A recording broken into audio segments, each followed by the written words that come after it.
აი ეს სულ ადრე სულ მინდვრები იყო, იცი? და საძოვრები იყო ამ ადგილზე. ეს კიდე ეს არის ვერესუბანია, იცით? ეს გაბაშვილების საკუთრება იყო მაშინ. ერთი კაცი დადიოდა გასო ნიკო წვედაძე. და ამბობდა რომ თუ ეხლა აკაპიკები ღირსო მიწაო არა? აი ნახავთო 60 წელიწადშიო თუ მან ეღირებაო.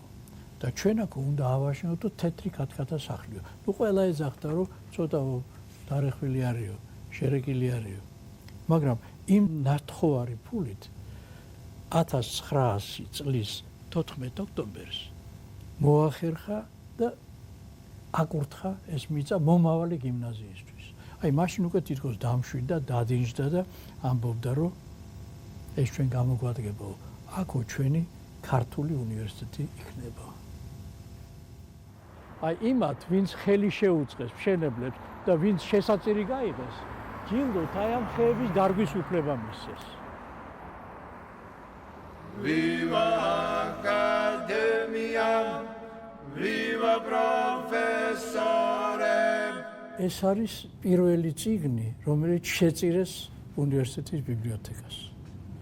საერთოდ ბატონი ივანე ჯავახიშვილი იყო ის ადამიანი, რომელმაც ჩაიფიქრა კიდეც და შემდეგ შექმნა უნივერსიტეტის და ბიბლიოთეკას. იცით, აი კოლოსალური შრომაა გაწეული. რო შეხედოთ სტელაჟებს, მისი ნამუშევრების რაოდენობა აი განსვიფრებაში მოგევლოთ რა. მაგრამ საოცრება კიდე სხვა რამ არის. საოცრება არის ის, რომ ერთ დღეს აი ამ ადამიანს, ვინც ყველაფერი ეს შექმნა, დააბრუნებინეს ბიბლიოთეკიდან წაღებული წიგნები. და საერთოდ აუგრძალეს ამ ბიბლიოთეკით სარგებლობა.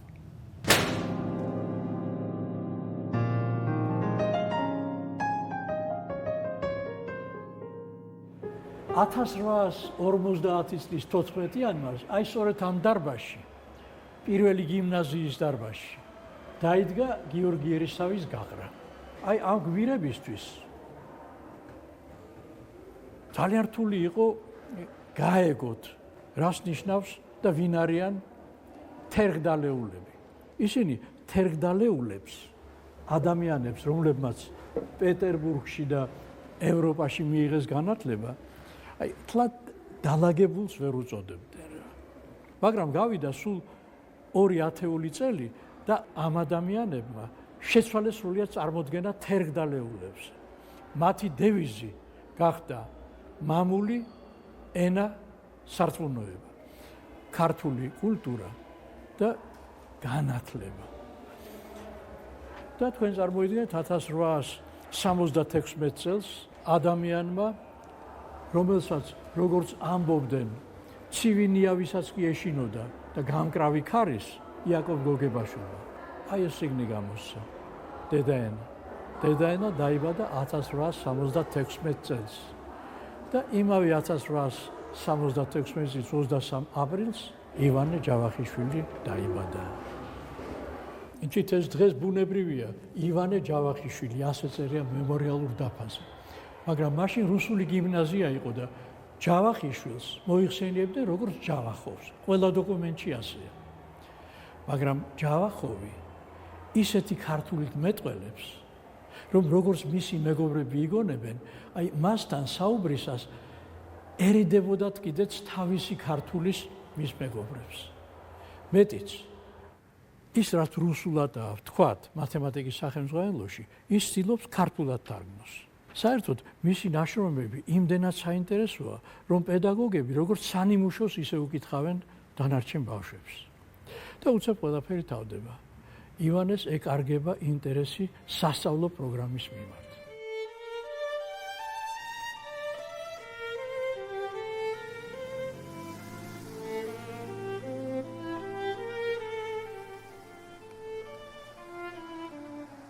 ეს გატაცება მას მთელი სიცოცხლე გაყვება. ქართული მრავალხმიანობა კი მისი მომავალი კვლევის მუდმივი საგანი გახდება.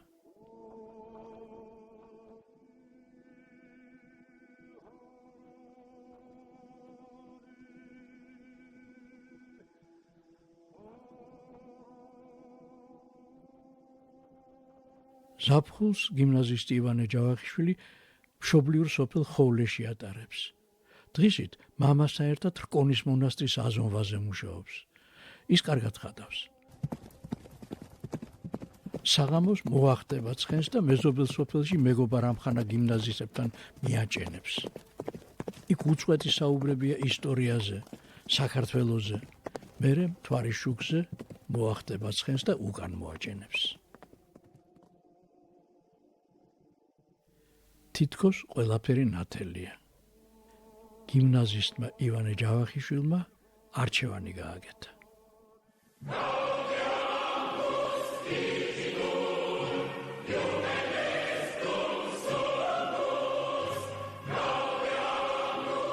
ივანე ჯავახიშვილი პეტერბურგის უნივერსიტეტის აღმოსავლეთმცოდნეობის კათედრის ქართული სიტყვიერების სტუდენტია.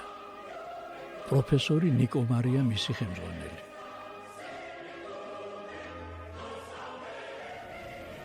ივანე ჯავახიშვილი უკვე 7 ენაზე კითხულობს და სწავლობს სამეცნიერო ლიტერატურას. ქართულად თავისთავად, ძველ სომხურად, სირიულად, ბერძნულად, რუსულად, გერმანულად, ფრანგულად. როგორც სერგო ჯორბენაძე წერს თავის ნაშრომში ცხოვრება და ღვაწლი ივანე ჯავახიშვილისა, ის პირველ კონკურსში იღებს მონაწილეობას, სამეცნიერო კონკურსში. და წარმოიდგინეთ, ეჭქვეშ აყენებს იმ ზოგიერთ შეუსაბამობას, რაც წმინდა ნინოს და ანდრია პირველწოდებულის მოღვაწეობასთან არის დაკავშირებული. წარმოიდგინეთ თქვენ რა მოხდებოდა გაზეთებში.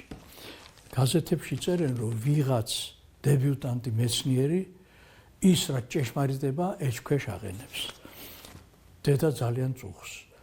წერს, რომ გამაგიჟეს ამ გაზეთებმა, მამაც შეწუხებულია. აი მამას მაგალითად ესეთი რამ აქვს მიწერილი ივანესადმი. შვილო, როგორც მამა, გირჩევ შენი საკუთარი ჭეშმარიტების თვალით შეხედო ყველაფერს. ნუ ახვევი მარის ქართული საწინააღმდეგო მიმართულებას. და ივანეს პასუხი. ჩვენ გვევალება განვასხვაოთ ლეგენდები ისტორიული ჭეშმარიტებისაგან. სრულიად ახალგაზრდა ივანე. ეს კი თითქოს მისი ახალგაზრდა ივანე ჯავახიშვილის მეცნიერული მანიფესტია. მხოლოდ ჭეშმარიტება. მან შექმნა სრულიად ახალი ეტაპი ქართულ მეცნიერებაში, წყაროთა კრიტიკული შესწავლის მეთოდი. ქართული წყაროების, შემდეგ უცხოური წყაროების, შემდეგ ასულს და უცხოურს უდარებდა ერთმანეთს და ამითი ქართული მეცნიერება განვითარების ახალ გზაზე გამოიყვანა. ივანეს ნაშრომმა ოქროს მედალი დაიმსახურა. უკვე მრავალი წლის შემდეგ, მაშინ როდესაც საქართველოში შიმშილი იყო, ეს მედალი ოჯახმა ლომბარდში დააგირავა. გამოსასყიდად ივანე ერთი დღით გვიან მივიდა. მოატყუეს. დაიგვიანე და გავყიდეთო.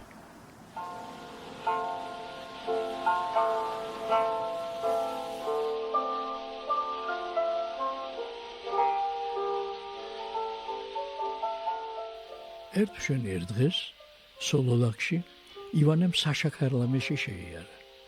კრემიანი ნამცხვარი მიირთვა და ისე მოიწამდა, რომ სიკვდილს ძლივს გადაურჩა. აი ამის შემდეგ მთელი ცხოვრება იძულებული იყო უმკაცრესი დიეტა დაეცვა.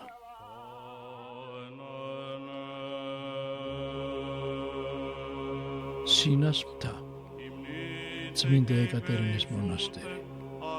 ფოტოები თვით ბატონი ივანეს ფოტოაპარატითაა გადაღებული. ის კარგი ფოტოგრაფიც იყო. აი ერთად უნდა იყვნენ ივანე ჯავახიშვილი და მისი პროფესორი ნიკო მარი. 1902 წელი იყო, როდესაც ისინი გაემგზავრნენ წმინდა ეკატერინეს მონასტერში, რადგან იქ ინახებოდა უძველესი ქართული ხელნაწერები. აი სწორედ ამ ბიბლიოთეკაში ინახებოდა ის ხელნაწერები და ისე ხანგრძლივად გაგრძელდა ეს მათი შრომა, რომ შემოელია საკვები ბატონ ივანეს. დღე და ღამე მშიერ მწყურვალი ჩაკირკიტებდა ის ამ ხელნაწერებს და დაუფასდა. ალექსანდრე ცაგარელის მიერ ადრე აღმოჩენილ სინურ მრავალთავს სწორედ მან მიაგნო ხელმეორედ.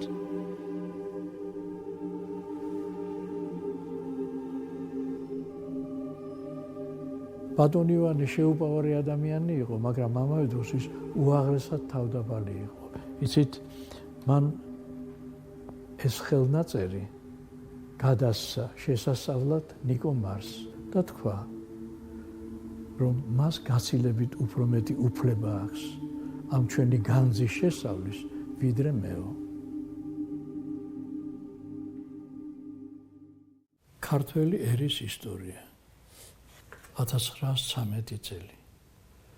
ჩემ საყვარელ დედას და ძვირფას ხსოვნას ჩემი საყვარელის მამისას ვუზღვნი ამ ორ წიგნს და ამ ორი წიგნის დაწერა რა დღირდა, ამას ახლა მე თქვენ წაგიკითხავთ.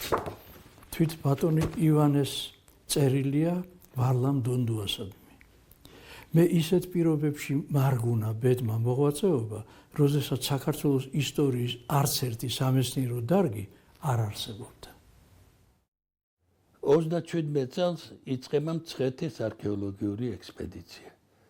ხელმძღვანელი ივანე ჯავახიშვილი იყო. 40 წელს არმაზის ხევში აღმოჩნდა სწორედ ეს პიტიახშთა სამარხები. ჩვენთან გავრცელებული იყო აზრი, რომ პიტიახშთა ინსტიტუტი მე-5 საუკუნიდან იწყება. ივანე ჯავახიშვილის ცნობილი ფრაზა მე წაგეკითხავთ, ვინ იცის, რამდენი რამ გვექნება ამ აღმოჩენების შემდეგ შესაძლებელი და ხელახლა დასაწერი ჩვენ ისტორიაში. ამ აღმოჩენის შემდეგ დადგინდა, რომ პიტიახშთა ინსტიტუტი საქართველოში არა მე-5, არამედ ჩვენ წელთაღრიცხვის უკვე მეორე საუკუნიდან არსებობდა. 2015 წელი. არქეოლოგიური გათხრები გრაკლიან გორაზე. არქეოლოგიური კონტექსტის ცენტრალურ ნაწილში გამართული არის საკურთხეველი, რომლის პოსტამენტზე არის ამოკვეთილი წარწერა.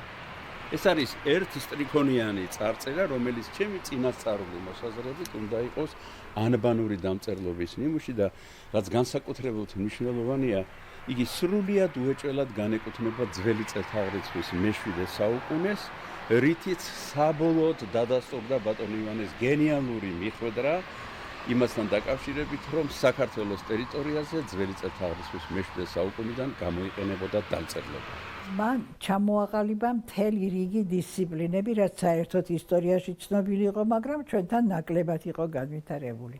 ეს იყო ქართული სამართლის ისტორია, ეკონომიკის ისტორია, ქართული მწერლობის ისტორია, მთელი ტომი მიუძღვნა ამას. ეს იყო აგრეთვე ნუმიზმატიკა, მეტროლოგია, პალეოგრაფია, ქართული დამწერლობის მცოდნეობა. ცნობილი უნგრელი ქართველოლოგი მარტონ იშტვანოვიჩი ასე აფასებს ჯავახიშვილის მოღვაწეობას. ასეთი მეცნიერები მხოლოდ რენესანსის აღორძინების ხანაში იბადებიან. 1901 წელს რუსეთის განათლების სამინისტრო ეროვნულ უმცირესობებს სტუდენტური წრეების შექმნის ნებას რთავს.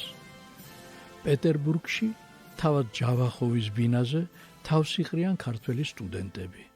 ქართულ ენაზე კითხულობენ მოხსენებებს, იქმნება სხვადასხვა დარგის შემსწავლელი ჯგუფები და ქალმეცნიერთა ერთ-ერთი პირველი გაერთიანება. სტუდენტები ხო რუსეთში არიან ნასავლი და აქედან გამომდინარე ხანდახან წაცდებათ ხოლმე და რუსულად აგრძელებენ საუბარს და მაშინ აი პატარა ნათელა ჯავახიშვილის ქალიშვილი აფრთხილებს. ქართულად ბატონებო, ქართულად.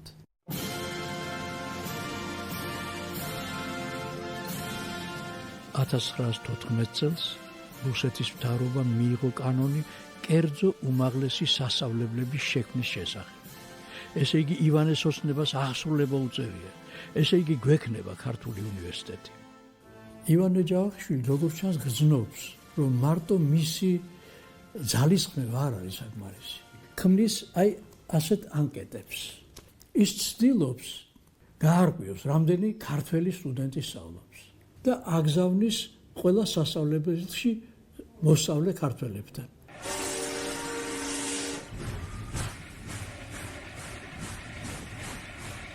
პეტერბურგის უნივერსიტეტის პრივატ დოცენტი ივანე ჯავახიშვილი მატარებლით მიემგზავრებოდა. კუპეში ახალგაზრდა დახვდა. გაიცნეს ერთმანეთი. ჯავახიშვილი, ალექსანდრე თვალწერიძე. ბატონი ივანე ერთი წამით დაფიქრდა. მე ჯიბეში ჩაიყო ხელი და უბის სიგნალი ამოიღო. გაშალა და თავიდან ბოლომდე ჩამოუყალიბა, ჩამოუწიქციკა. როდის დაიბადა ალექსანდრე თვალწერიძე, სად სწავლობდა, რომელი უმაღლესი დაამთავრა, სად მოღვაწეობდა ეხლა და ბოლოს პირობა ჩამოართვა, იცით? სადაც არ უნდა ყოფილიყო გეოლოგი თვალწერიძე, როდესაც გაიხსნებოდა თბილისის ქართული უნივერსიტეტი, ის ჩამოვიდოდა და მოღვაწეობას იქ გააგრძელებდა. ეს ანკეტები იმდენად საფუძვლიანია, რომ ოდესის პოლიცია დაეჭვდა კიდეც, რას ნიშნავს ეს. ქართველები რატო დაეძებენ ქართველებს და პეტერბურგიდან პასუხს იღებენ ისინი.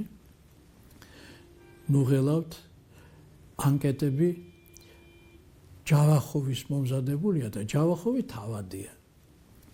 ეხლა ყველაზე მთავარი სხვა ამბავია, ისიც მოვიდა პასუხები ანკეტებზე და გაირკვა, რომ რუსეთის უმაღლეს სასწავლებლებში 1000 ქართველი სწავლობს. ეს სიხარული იყო ჯავახიშვილისთვის. ესე იგი 1000 ქართველს უნდა უმაღლესი განათლება.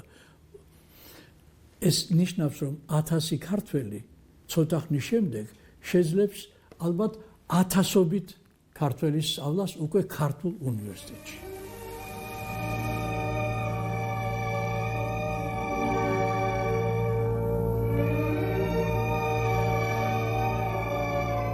$1914 წელს ქართველებს ვერც კი წარმოედგინათ, რომ სადღაც სარაევოში ნასროლი ტყვია აბსოლუტურად არევდა ყველაფერს ევროპაში.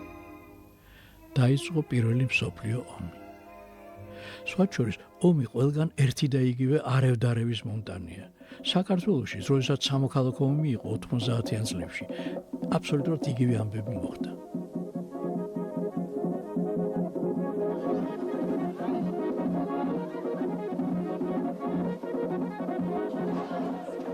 პირველი მსოფლიო ომის დაწყებასთან ერთად ქრება იმედი, რომ შესაძლებელია ქართული უნივერსიტეტის გახსნა.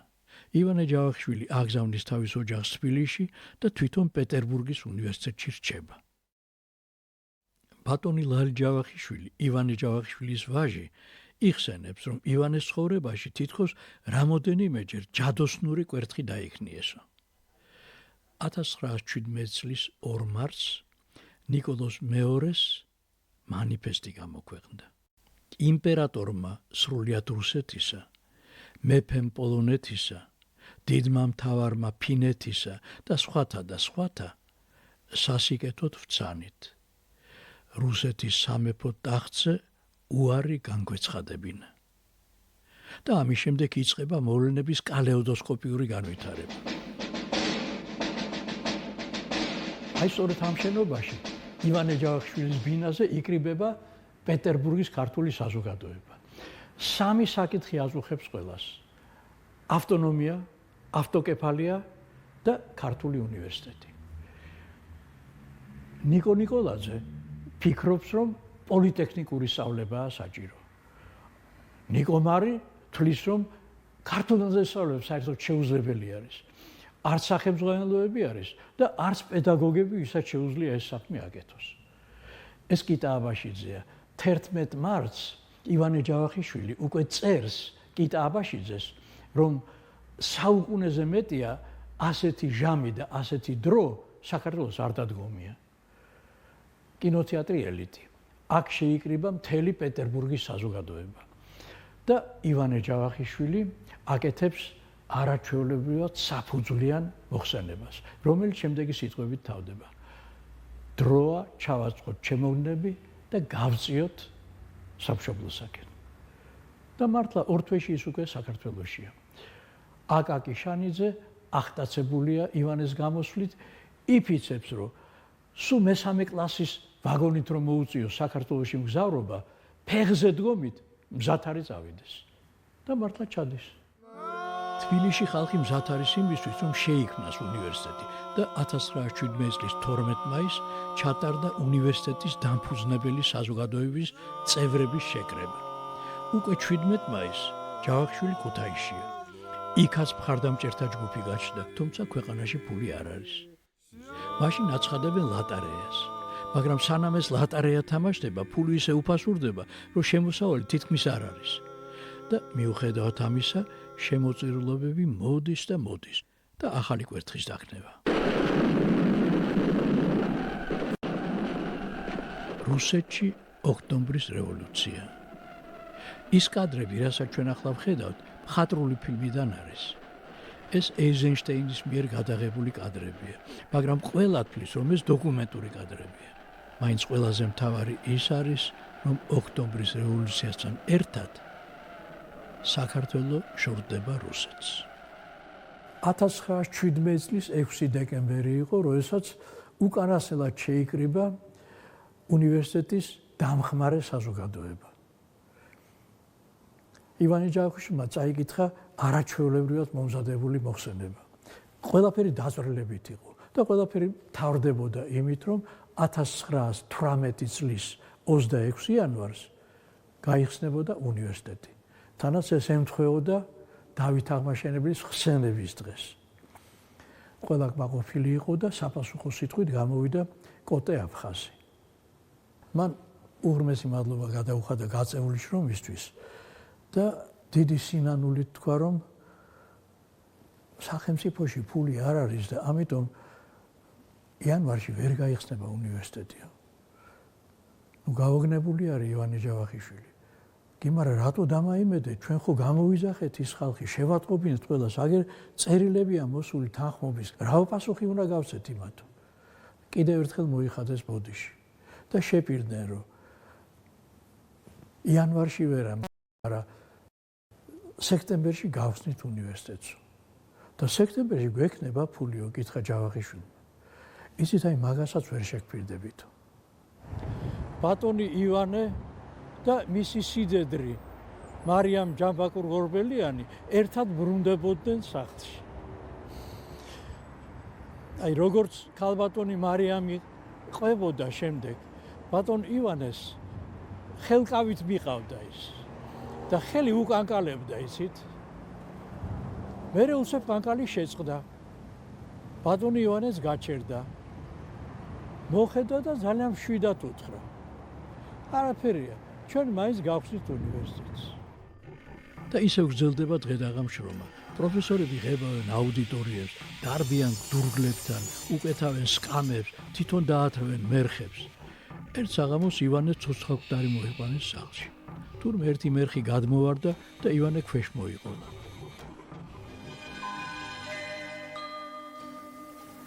1918 წლის 13 იანვარია. გაყინულ აუდიტორიაში ჩატარდა რექტორის არჩევა. გამგეობა ბუნებრივია ივანე ჯავახიშვილს ასახელებს.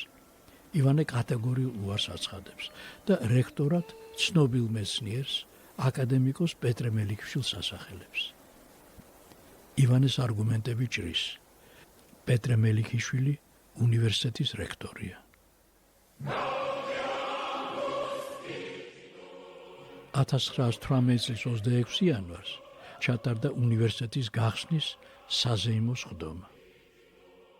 ფული კვლავ არ არის. პროფესორთა საბჭო იღებს გადაწყვეტილებას, რომ ზეიმი ჩატარდეს დიადი უბრალოებით. ნუ ეს უბრალოება იმდენად დიადია, რომ დღეისათვის არც ერთი ფოტო არ არსებობს ამ ზეიმის. სამაგიეროდ უნივერსიტეტში 369 სტუდენტი სწავლობს. 89 თავისუფალი მსმენელია და პროფესორ მასწავლებლები.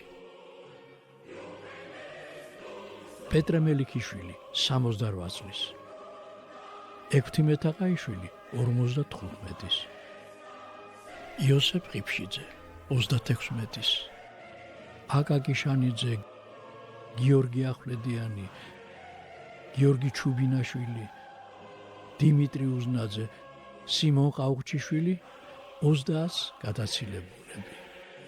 შალვა ნუცუბიძე 29 წლის, ივანე ჯავახიშვილი 42 წლის. პირველი ლექცია პირველ ქართულ უნივერსიტეტში ივანე ჯავახიშვილმა 30 იანვარს ჩაატარა. იმდენი ხალხი მოვიდა, კარი ვერ დახურეს. პიროვნება და მისი როლი ძველ ქართულ ლიტერატურასა და ისტორიაში. ფანტასტიკური არჩევანია თემის. ქართველი ერის ისტორია ეს პიროვნებათა უწყვეტი ბრძოლაა. აი თუნდაც ქართული კულტურა ავიღოთ. ქართული კულტურა ეს ინდივიდთა მრავალფეროვანებაა. აი გავიხსენოთ ჩვენი ქართული მრავალხმიანობა. ეს ხო თავისუფალ ხმათა უწყვეტი ჭიდილია ჰარმონიის მოსაპოვებლად.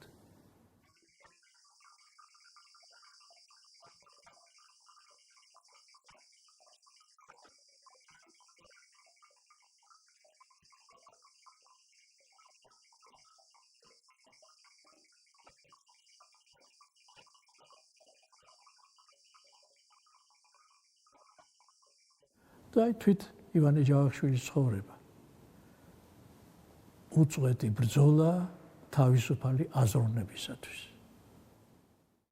ბრესტ-ლიტოვსკში დადებული ზავით ლენინმა თურქებს დაუთმო რუსეთის იმპერიაში შემავალი არარუსული, არამედ ქართული და სომხური ტერიტორიები.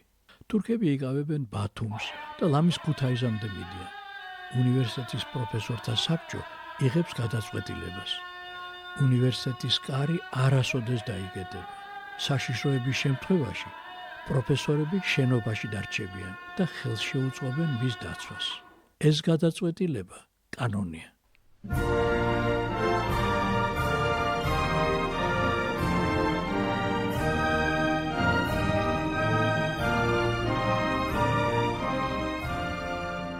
$1918 წლის 26 მაისს საქართველოს დამოუკიდებლობა იზეიმა. უკვე 11 ივნისს ხელისუფლება თბილისის უნივერსიტეტს სახელმწიფო სტატუსს ანიჭებს. ესე არ ნიშნავს, რომ იცვლება წესდება. წესდების მიხედვით პროფესორთა საბჭო წყვეტს ყველაფერს. ავტონომიურობაა სრული, სახელმწიფოსგან დამოუკიდებლობა და პოლიტიკისაგან აბსოლუტური გამიჯვნა. იცით, ფული ქვეყანაში ისევ არ არის, თუმცა რაღაცნაირად ახერხებს უნივერსიტეტი მაინც გაფართოებას. აი ერთი წერილი არსებობს ივანე ჯავახიშვილის, რომელიც მან ნიკო მარს მისწერა და ამის მიხედვით აი რას წერს ივანე, რომ 3 წლის წინო თუ ჩვენ სულ 3 ოთახი გქონდაო, დღეს 7 შენობა გვაქვსო. 2800-ზე მეტი სტუდენტი არისო. 39 პროფესორი, 3 წლის წინ 7 იყო პროფესორი სულ და წიგნსაცავში 115,000 ტომი.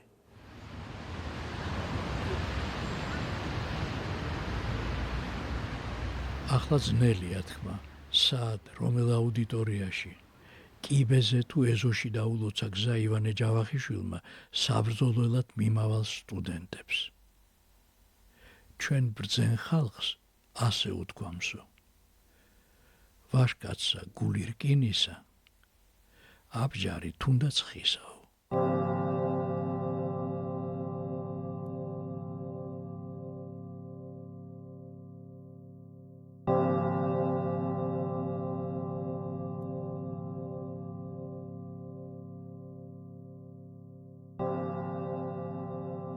თექვსმეტი თებერვალია 1921 წელი. მთელი ღამის განმავლობაში ექვთიმე თაყაიშვილი და ივანე ჯავახიშვილი აი სწორედ აქ ყუთებში ალაგებდნენ ქართველი ერის საუნჯეს, იმ ექსპონატებს, სამუზეუმო ექსპონატებს, რომელიც უნდა გაერიდებინათ შემოსეული მტრისაგან. სხვა შორის უფრო მოგვიანებით მისი ქალიშვილი, ბატონი ივანეს ქალიშვილი ნათელა იგონებდა, რომ მამასაც შესთავაზეს ემიგრაციაში წასვლა. თურმე წამით არ დაფიქრებულა, მისთვის აბსოლუტურად გამორიცხული იყო საქართველოს და საერთოდ თავისი უნივერსიტეტის დატოვება. მე-11 არმიის ჯარისკაცები მთელ თბილისს მოედნენ. თურქეთის შემოტევისას უნივერსიტეტის პროფესორებმა ფიცი დადეს, რომ უნივერსიტეტის კარი სტუდენტებისთვის არასოდეს დაიკეტებოდა. 1921 წლის 25 თებერვალს ის სამწუხაროდ დაიკეტა. თუმცა მხოლოდ ერთი დღით. ივანემ აიღო გასაღები, შიგნიდან ჩაკეტა და თქვა: ახლა მოვიდნენ თუ უნდათო. მეორე დილასვე 26 თებერვალს ივანე ეწვია ახალ მთავრობას და მამია ორახელაშვილისაგან მიიღო მანდატი ქონების ხელშეუხებლობის შესახებ.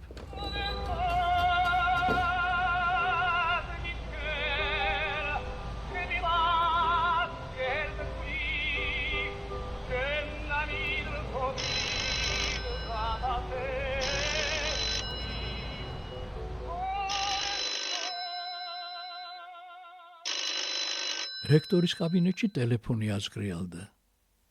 სერგო ორჯონიკიძე ითხოვდა უნივერსიტეტის ტრიბუნას. ივანემ უარით გაისტუმრა. უმაღლეს სასწავლებელში პარტიული გამოსვლა აკრძალულია. და ბოლშევიკური იდეოლოგიური მანქანა იწყებს შემოტევას. ითხოვენ სასწავლო გეგმაში ახალი საგნების შეტანას, საბჭოთა კონსტიტუცია, პოლიტიკური ეკონომია, ისტორიული მატერიალიზმი და საერთოდ წითელი პროფესურის რუსული უმაღლესი სკოლის მეთოდების პირდაპირ განმოტანას ქართულ უნივერსიტეტში. ივანე ჯავახიშვილი მოხსენებით ბარათწერს განათლების სახალხო კომისარს.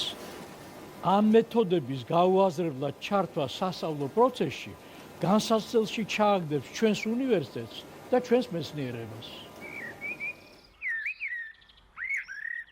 იმ ზაფხულს ივანე ჯავახიშვილი სოფელ კარსანში ატარებდა. ჯავახიშვილების ოჯახში ერთი უცნაური ნივთი ინახება. სასმისიარი, ჩლიქის ფორმის. საჩუქარია, იცით, 1927 წელი ასე აწერია. ზედ გამოსახულია უნივერსიტეტის გერბი და მეტეხის ციხე. მაშინ, როგორც ეკლესიაში, ისე გარშემო შენობებში საპრობილე იყო. და ეს საჩუქარი სიმბოლურია. მისი შვილი ნათელა იგონებს, რომ 1924 წელს ქაქუცა ჩოლოყაშვილის მიერ ამბოხის ღამეს მეეზოვემ საიდუმლოდ შეატყობინა ოჯახს, რომ ჩეკადან იყვნენ მოსულები და იკითხეს: ბატონო ივანე, სად არისო? გაიგო თუ არა ეს ამბავი მამამ, ფეხით წამოვიდა თბილისში კარსნიდან. მთელი ღამე იარა და თვითონვე გამოცხადდა ჩეკაში. ის დააპატიმრეს. მეტეხის ციხის იმდროინდელი პატიმრები ასე იხსენებდნენ. გაიღო საკნის კარი და რაც ხედავენ გასო კარებში დგას ივანე ჯავახიშვილი. მიესიენ, მოეფერენ, გაუშალეს საწოლი, დაასვეს, ბახშამით შესთავაზეს, რაც ჰქონდათ. მაგრამ ივანემ თქვა: ისიც რა არის, ახლა უკვე გვიანია. მე ადრე მიყვარს დაძინება, მაგრამ ნუ მივეცემით პესიმიზმს. დილას ვიწყებ ლექციებს საქართველოს ისტორიაზე.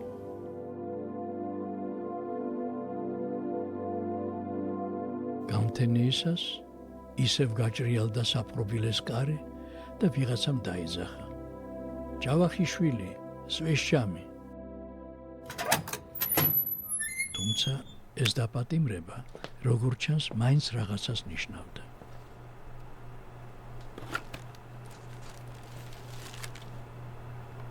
1924 წლის მერე უკვე საბჭოთა ხელისუფლებამ გაითვალისწინა, რომ ამ ძველ ინტელიგენციასთან, ოპოზიციურ ძალებთან საქმის დაჭერა არც ისე ადვილი ყოფილა და შეიცვალა ვითარებაც უნივერსიტეტში და საერთოდ მთელ ქვეყანაში. 1926 წელს დანიშნეს რექტორის არჩევნები, ახალი წესდება მიიღეს, მთავრობა თედოღლონს უჭერდა მხარს და კიდეც მოხდა ფაქტიურად მისი დანიშვნა უნივერსიტეტის რექტორად. პეტრე მელიქიშვილი, ივანე ჯავახიშვილი, თედოღლონტი. ეს იყო პირველი დარტყმა უნივერსიტეტზე.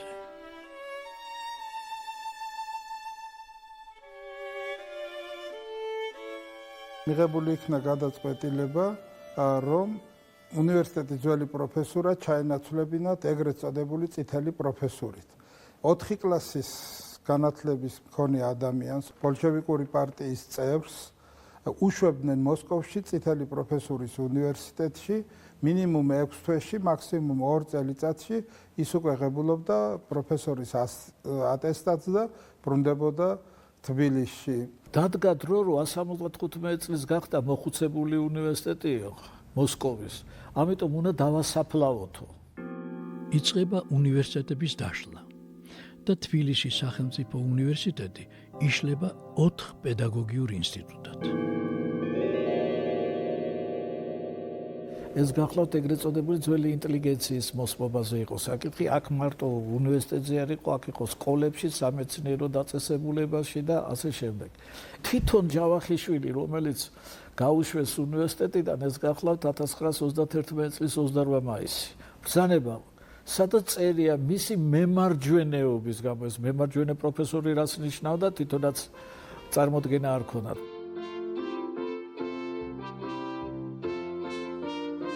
1928 წელს იზეიმეს უნივერსიტეტის დაარსების 10 წლისთავი.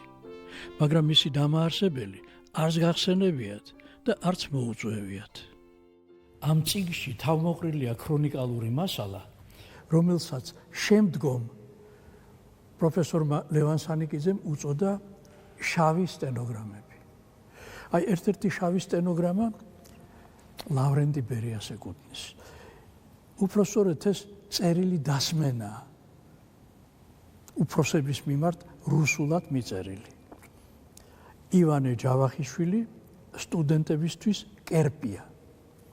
თესეუს 10 წლისთავის საზეიმო სხდომაზე ვიღაცამ დარბაზიდან წამოაყენა წინადადება კრების პრეზიდიუმში ჯავახიშვილი ავირჩიოთო. დარბაზი დაინგრა. ხანგრძლივი ტაშისცემა და შეძახილები. როცა ამხანაგი ფილიპე მახარაძე დაასახელეს, ტაში არ დაუკრავთ. არავინ იცის, რას უნდა ველოდოთ ქვეყანაში რაიმე გართულების შემთხვევაში ამ სტუდენტობისაგან. და იწყება დაუფარავი შეტევა დასმენები. კათედრაზე რიგრიგობით ადიან წითელი პროფესორები, მათი ასისტენტები, დოცენტები და ყველას თავისი მოსაზრება აქვს. აი მაგალითად პედაგოგიური ინსტიტუტის რექტორს ივანე ვაშაკმაძეს აი რა უწერია. ის ივანე ჯავახიშვილი იდეურად ძველი ფეოდალურ ნაციონალისტური სკოლის წარმომადგენელია. მეთოდოლოგიურად მხოხავი ემპირისტია და ანტიმარქსისტი. განზოგადოებას და სინთეზურ აზროვნებას გაურბის. ივანე ჯავახიშვილის ისტორია არ არის ისტორია, როგორც მეცნიერება. მისი საქართველოს ეკონომიკური ისტორია სრულიად უვარგისია. სტუდენტის მოსაზრება გვარს არ ვასახელებთ. როდესაც სოციალისტურ ფრონტზე ჩვენ ვაწარმოებთ კლასობრივ შეტევას, მაშინ თითოეულმა უნდა იცოდეს, ვინ ვისთვის იბრძვის და საჭიროა მისი პოლიტიკური ფიზიონომიის გამოაშკარავება. აქ უკანასკნელი დოცენტის გამოსვლა არის გაგება ჯავახიშვილის აგენტობისა. ერთ-ერთი ასპირანტი, არც მის გვარს ვასახელებთ. როდესაც ხალხმა დაკარგა ლენინი, მაშინ ჩვენი გრიგოლ წერეთელი და ჯავახიშვილი მოგროვდნენ და ლაპარაკობდნენ. გავკეთდით ხალხი. ლენინი მოკვდაო. დასკვნა ჩემი ასეთია, რომ ჯავახიშვილი და წერეთელი არის აშკარა მავნებლები.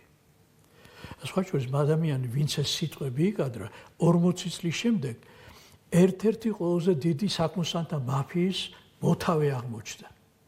ის გაასამართლეს. აი ამ დისკუსიისას ივანე ჯავახიშვილი დაიცვეს სიმონ ყაუხჩიშვილმა, აკაკი შანიძემ, სიმონ ჯანაშიამ და ნიკო ბერძენიშვილმა დაიცვეს. თუმცა მათ ჯავახიშვილის ჯგუფის წარმომადგენლობაზე უარი თქვეს. მაგრამ აქვე ისიც უნდა ითქვას, რომ შემდგომი დისკუსიისას, უკვე 10 წლის შემდეგ, სწორედ სიმონ ჯანაშიამ და ნიკო ბერძენიშვილმა დაიცვეს კიდეც და გადაარჩინეს თვით ივანე ჯავახიშვილიც და მისი სკოლაც. დისკუსიის შედეგად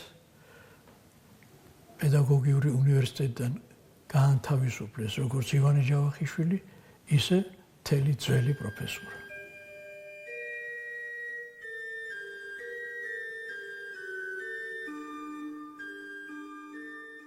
ერთხელ სახლში მიბრუნებულმა მეუღლეს უთხრა: ჩემი საზოგადოებაში გასვლა აღარ შეიძლება.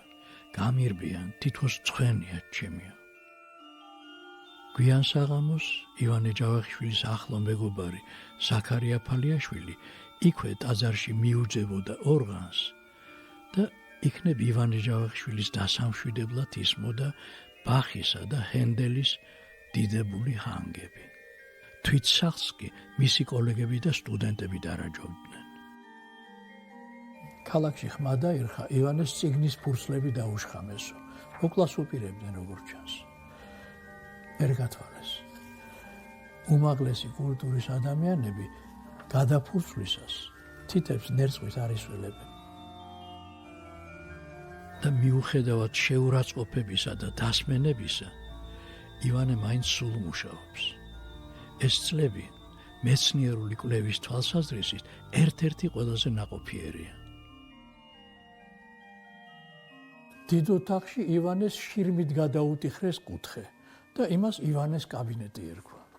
მაგრამ ივანეს ამ კაბინეტში მუშაობა არ უყვარდა. უყვარდა მუშაობა დიდ ოთახში.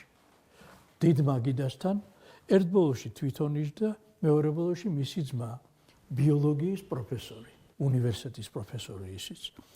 იცით, იღებოდა კარებები ერთი, მეორე, მესამე, შემორბოდნენ ბავშვები, ზოგი ჩაისვამდა, საუზმობდა და ივანეს განსაკუთრებით მაშინ უყვარდა მუშაობა, როდესაც მისი ქალიშვილი, კონსერვატორიის სტუდენტი ნათელა მეცადინეობდა.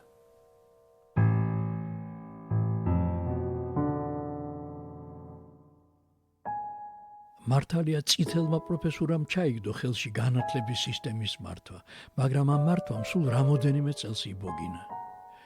1933 წელს უნივერსიტეტი კვლავ აღდგა. და ივანე ჯავახიშვილი კვლავ ძველი ისტორიის კათედრის გამგეა.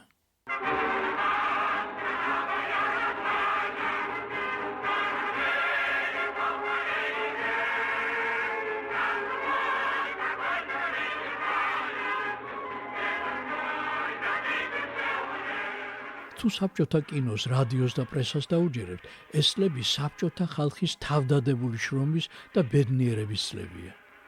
სინამდვილეში კი სტალინის კულტის ჩამოყალიბების ხანაა. მიდის ბრძოლა ხელისუფლების საბოლოოდ ხელში ჩასაგდებად. იწყება დიდი ტერორის წლები. გეგმა ზომიერად ანადგურებენ ტროცკისტებს, ნაციონალურ კლონისტებს და ძველ ინტელიგენციას. –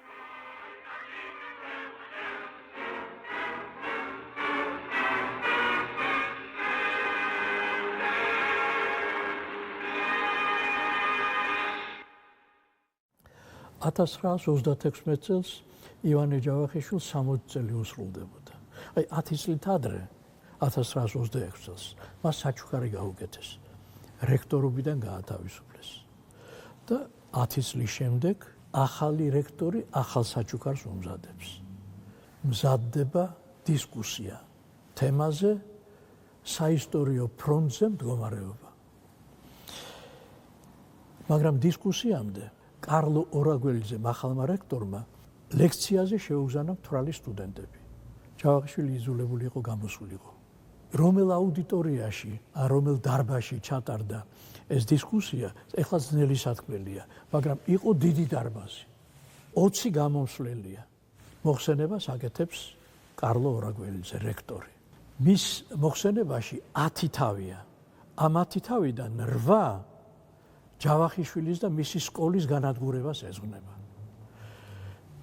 რას არ წერენ მის შესახებ? აი, მაგალითად, ბრალსდებენ ჯავახიშვილს, რომ ის არამარქსისტია, ნაციონალ შოვინისტი, ფაქტების ელემენტარული ფიქსატორი და ფალსიფიკატორი. ახალი თემაა წამოწეული. რუსეთ-საქართველოს ურთიერთობანი. ივანე ჯავახიშვილი ერთადერთი მეცნიერი იყო, რომელმაც დაუფარავად თქვა, რომ მე-17-მე-18 საუკუნეში რუსეთი საქართველოს მიმართ ეწეოდა წამქეზებლურ პოლიტიკას და წამქეზებელი ყველაზე მწვავე მომენტში გვერდზე გადგებოდა და საქართველოს მარტო რჩებოდა ორი დიდი ქვეყნის სპარსეთისა და თურქეთის წინაშე. ეს ღალატს ნიშნავდა. ჯავახიშვილის ეს სრულიად სამართლიანი მოსაზრება იმ პერიოდში შესაძლოა სასიკვდილო განაჩენი ყოფილიყო. და აი მე ხა ციტატას აგიკითხავთ თქვენ ერთ-ერთი სტუდენტის გამოსვლიდან. აი რას წერს ის? დაიწყო კულტურული რევოლუცია, მაგრამ არ მომხდარა ინტელიგენციის ტვინის გადამუშავება. თქვენი ბაგაჟი არ გამოგვადგება. ფრთხილად იყავით. აი და მთლად გამანადგურებელი დასკვნა. გახურებული შანთით უნდა ამოვწვათ ნიჰილისტური დამოკიდებულება ისტორიის საკითხებისადმი, რაც მოხდა ჯავახიშვილის სკოლის გავლენით. და მიუხედავად აი ასეთი თითქმის სასიკვდილო განაჩენისა, მისი მოწაფეები სიმონ ჯანაშია, სიმონ ყაუხჩიშვილი, ნიკო ბერძენიშვილი, აკაკი შანიძე იცავენ სკოლას და ჯავახიშვილს. ეს გმირობა იმ პერიოდში საქართველოში ხომ 268,000 ადამიანი იყო რეპრესირებული. ასეთ პირობებში ჩემი დარჩენა უნივერსიტეტში ადამიანური ღირსების დამამცირებლად მიმაჩნია. ჩემს ვითარცა უნივერსიტეტის პროფესორის მოვალეობას დამთავრებულად ვთვლი. და გთხოვთ, ამიერიდან უნივერსიტეტის პროფესორობისაგან გამათავისუფლოთ. ამ დროს მოდის და მოდის შემზარავი ამბები. აკაკი შანიძეს წამოაძახეს, რას დაეთრევი ამ ჯავახიშვილთან. მე იმ ადამიანთა რიცხვს არ ვეკუთვნი, ვისაც ვისი ჩაწიხვლით შეუძლია კარიერა გაიკეთოს. იყო მეცნიერის პასუხი. სიტუაცია უაღრესად დაძაბულია. მისი მოწაფეები ბაღის ღობიდან უთვალთვალებენ თავიანთი მოძღვრის სახლს. აი მოძღვარო ასე მიმართავენ მას. ამ დროს ხელისუფლება სრულიად სხვანაირად მიმართავს. ამხანაგო ივანე. 10 წელია, რაც ეს დაუნდობელი ბრძოლა წარმოებს. გულის ავადმყოფობის უძლიერესი შეტევა მქონდა და მაინც სულ მუშაობს და მუშაობს. ივანე ჯავახიშვილს კონსულტანტად იწვევენ საქართველოს ისტორიის მუზეუმში. კაბინეტი სარდაფის სართულზეა, ცივა. მიუხედავად ამისა, სწორედ აქ იგეგმება მომავალი არქეოლოგიური ექსპედიციები დმანისში, არმაზში, ქართული მატერიალური კულტურის შემსწავლელი ჯგუფების მივლინებები საქართველოს რეგიონებში. უკვე საღამოს სახლში ტრამვაით ბრუნდება. ზამთარში ძალიან ციოდა, ვერ ატყობდნენ სახლს. უძრავად იჯდა, უწყვეტად წერდა. ეყინებოდა ხელები და სახსრები უსივდებოდა.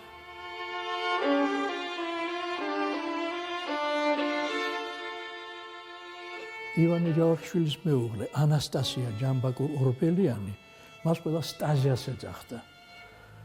იყო ერთ-ერთი პირველი მევიოლინე, პროფესიონალი მევიოლინე ქალი საქართველოში. თუმცა მთელი სიცოცხლე მას ოჯახისთვის და მეუღლისთვის ჰქონდა შეწირული. ფუფუნებაში იყო აღზრდილი.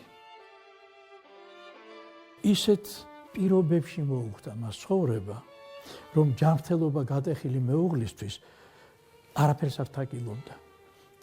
დარბოდა ბაზარში, იდგა ნავთის რიგებში. აი ჭურჭლის რეცხვისაგან ცივ წყალში ხელები ჰქონდა სულ დამსკნარი.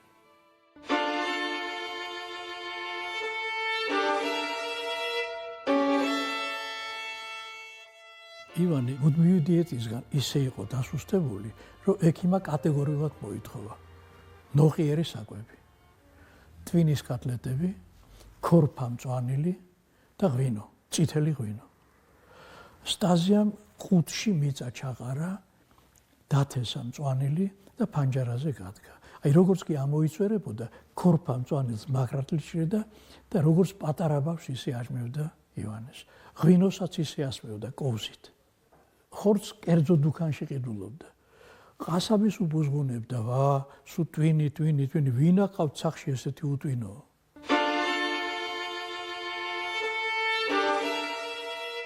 მაშინ, როდესაც ივანეს ხელწერა გაუფუჭდა, სტაზიამ ივანეს ხელნაწერს ათეთრებდა და ეს მას უდიდეს სიამოვნებას გვრიდა.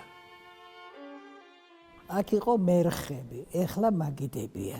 ცოტა ადრე შემოვიდოდით და აი იქ ბოლო მერხზე ვსხდებოდით.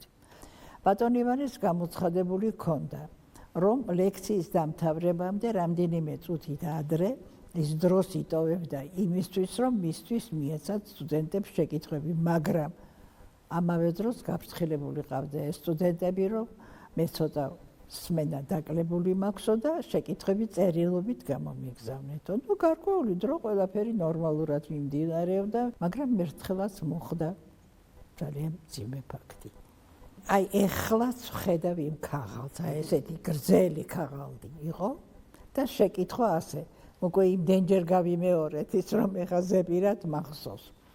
როგორც ცნობილია, არსებობს სტალინის დებულება, რომ ქართველები ერად მე-19 საუკუნის 60-იან წლებში ჩამოყალიბდნენ. თქვენ კი საიდან იწყებთ საქართველოს ისტორიას? ეხლა წარმოგიდგენიათ, რა სიტუაცია შეიქმნა დაძაბული აუდიტორიაში. ივანე ჯავახიშვილმა აიღო ეს ქაღალდი შეკითხვით, დაკეცა, წრილ-წრილად დახია და მაშინ მერხის ბოლოს მელნის ჩასადები იყო, აი იმაში ჩაყარა. მერე აკრიფა თავისი საბუთები, ყველაფერი ჩაალაგა პორტფელში და უხმოდ გავიდა აუდიტორიიდან. ნუ ჩვენ გაუგნებულები დავრჩით. ერთმანეთს ვეკითხებით, რა მოხდება ახლა? დააპატიმრებენ ივანე ჯავახიშვილს, ჩვენ სულ დაპატიმრების ეპოქაში ვცხოვრობდით. თუ უნივერსიტეტში ლექციების კითხვას არ მიცემენ, თუ რა მოხდება? მას შემდეგ, რაც ივანე ჯავახიშვილი რექტორობიდან გაანთავისუფლეს, 11 წლის განმავლობაში უნივერსიტეტში 8 რექტორი შეიცვალა. თითქმის არც ერთ მათგანს არ ჰქონდა საერთო განათლებასთან, პარტიული მუშაკები იყვნენ. ამ 8-დან 6 დახვრიტეს. ივანე გადარჩა.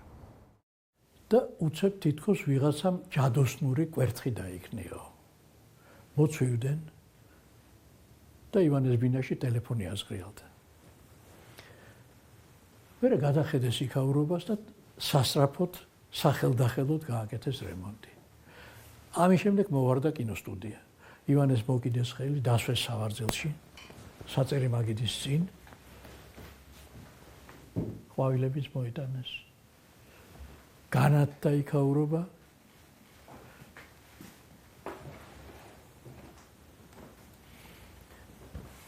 ივანემ თავაზიანად უარი თქვა. იცით, აი ამ კადრების ნახვა, დოკუმენტური კადრების ნახვა, დღესაც შესაძლებელია.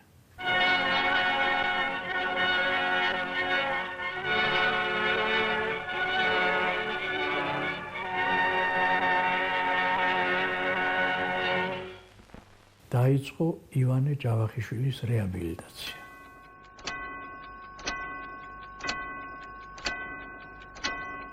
ლენინის გარდაცვალების დღიდან მოყოლებული, სტალინი უწყვეტად იბრძოდა საკუთარი ძალაუფლების განსამტკიცებლად. დარწმუნებული იყო, რომ ეს იყო ერთადერთი გზა უზარმაზარი და ძლიერი საბჭოთა ქვეყნის შესაქმნელად. სისხლიანი ტერორი კი წამალია ყველა ჯურის მოწინააღმდეგის მოსასპობად. აი ეს მოწინააღმდეგენი მას ველური ქვეყნის შვილს ეძახდნენ.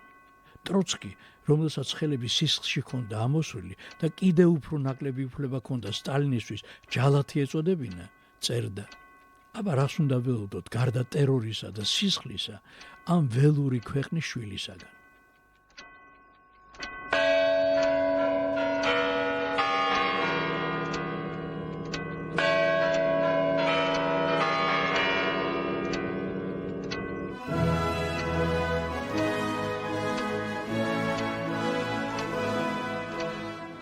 სტალინს წყალივით ჭირდებოდა ივანე ჯავახიშვილის ქართველი ერის ისტორია, ქართველი ერის დიდი კულტურა და მართალი ივანე ჯავახიშვილის სიმართლე და დაიწყო.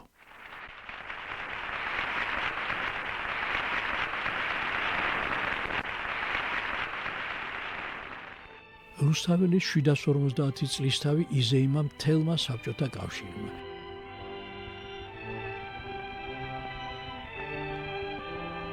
და არა მარტო საბჭოთა კავშირმა.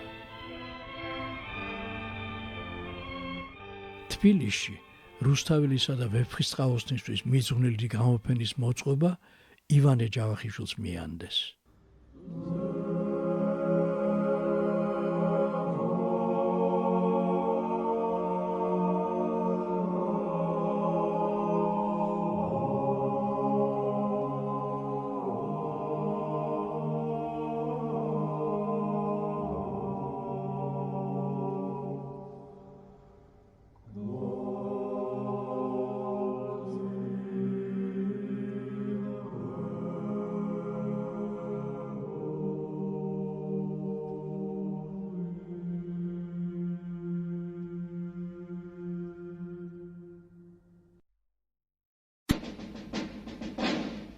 ივანეს აჯილდოებენ ორდენით.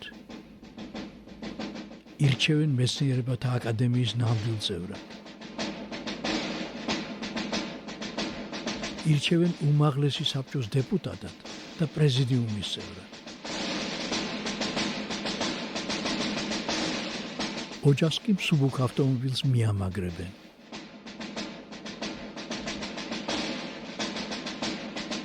მისი და მისი მოწაფეები სიმონ ჯანაშიასა და ნიკო ბერძენიშვილის მიერ შედგენილი საქართველოს ისტორიის სახელმძღვანელოს 1947 წელს სტალინურ პრემიას ანიჭებენ.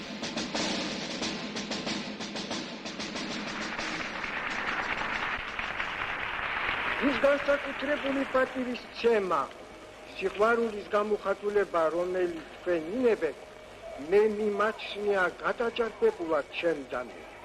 ქართული გულუხლობით აიხსნება ეს. მე ჩემ თავს, ჩემს მოღვაწეობას სრულებით ისე დიდად არ ვახასებ, როგორც თქვენ გნებავთ. ხშირად მე ჩემი მოღვაწეობა წარმომიდგენია ისე, როგორც ჭიანჭველა პატარა, რომელიც ეფოთინება დიდ მარცვალს და მიაქს.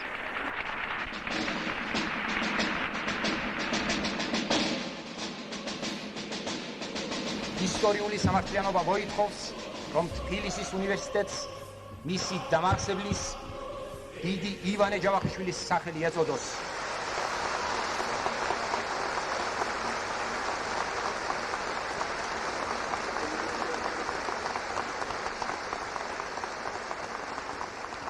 $1940 წლის 18 ნოემბერია. ხელოვნების მუშაკთა სახლის დარბაზში საზოგადოება ივანე ჯავახიშვილის ლექციის მოსასმენად შეკრებილა. არის მოვლენები და არიან ადამიანები, რომელთა ხსოვნა ნათლად და მკაფიოდ არის დარჩენილი. აი ასეთი არის ჩემთვის ივანე ჯავახიშვილის ხსოვნა. ის რომ გარდაიცვალა, მე ვიყავი სულ 14 წლისა, მაგრამ ის ბავშვობაში ნანახი დღესაც ნათლად მიდგას თვალწინ. საკმაოდ დიდხანს ილაპარაკა, ჩვეულებრივად ლაპარაკობდა ძველ ქართულ წყაროებზე, მოჰყავდა მაგალითები. აი ეს გახლავთ ის საათი, რომელიც პაპას საერთოდ ბოლო წლებში ჰქონდა და კონკრეტულად აი იმ საღამოსაც იმ ლექციაზედაც დანა ჰქონდა. დაახლოებით 45 წუთის გასვლის შემდეგ ხოლმე ის წვეთდა ლექციას შეისვენებდა, მერე თუ საჭირო იყო გააგრძელებდა კიდევაც. მაგრამ ამჯერად მოხდა საპირისპირო, იცით რომ მას არ შეუწყვეტია ეს ლექცია გააგრძელდა, როგორც ამბობენ, თითქმის საათნახევარი გაუჩერებლად ვთქვათ ლაპარაკობდა. აი ასე ლაპარაკობდა ჩვეულებრივად და უეცრად რაღაც მომენტში სიტყვა გაუწყდა და ასე წინა მაგიდაზე ასე ბახსოვს, აი ესე წაბოებხო. ერთ წამს დარბაზი გაირინდა. ვერავინ ვერ მიხვდა რა მოხდა. მაგრამ ეს გრძელდებოდა 1 წამი და დარბაზი წამოიშალა და მამაჩემი ავარდა სცენაზე. აღარ მახსოვს სხვები ვინ იყვნენ კიდევ ბევრნი და გაიყვანეს მეზობელ ოთახში. მაგრამ როგორც მე გაირკვა, უკვე აღარ იყო. ეს იყო 1 წამიერი სიკვდილი იყო. და ალბათ ისეთი სიკვდილი იყო, რომელსაც თვითონ ინატრებდა აუდიტორიის წინ თავისი საქმის კეთების დროს.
აქ სულ საძოვრები იყო, ყანები, მინდვრები.